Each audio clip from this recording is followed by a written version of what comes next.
Hello, আমি তৃষা। তো আজকে নিয়ে এসেছি হোয়াট আর ইউটিউনে দিয়ে। আজকে আমি সারাদিন যা যা খাচ্ছি তা তোমাদের সাথে শেয়ার করবো। দেখো, সকালবেলায় খেয়ে নিলাম চিয়া সিড ভিজানো জল, আর তারপরে খেয়ে নিয়েছিলাম দুটো ডিম সিদ্ধ, যেটা আমার খেতে একদমই ভালো লাগে না।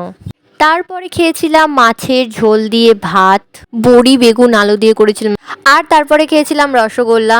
হ্যাঁ, আমি তিনটে খেতে পারিনি, পেট একদম ভর্তি হয়ে গেছিলো, তাই এক পিসই খেয়েছিলাম। তারপরে দুপুরবেলা খেয়েছিলাম মাংস আর ভাত।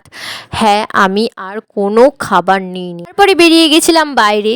তারপরে খেয়েছিলাম চা আর বিস্কুট। দেখো, আমার পেটে এখনো পর্যন্ত জায়গা আছে, তাই আমি খেয়েই চলেছি। শীতকালে না এরকম একটু চা খেতে খুব ভালো লাগে। গরম গরম চা পেলে না আর কিচ্ছু লাগে না। চাটা খেতে না একদমই ভালো ছিল না। হ্যাঁ, তারপরে খেয়েছিলাম আমি একটা কেক। হ্যাঁ, এটা আমি পুরোটা খাইনি, এর পরেও আমার পেটে জায়গা আছে, তাই খেতে চলে গেছিলাম বিরিয়ানি। তার সাথে অর্ডার করেছিলাম একটা মকটেল। তারপরে হাওয়া খেতে খেতে বাড়ি চলে এসেছি। আজকের ভিডিওটা এই পর্যন্ত। বাই।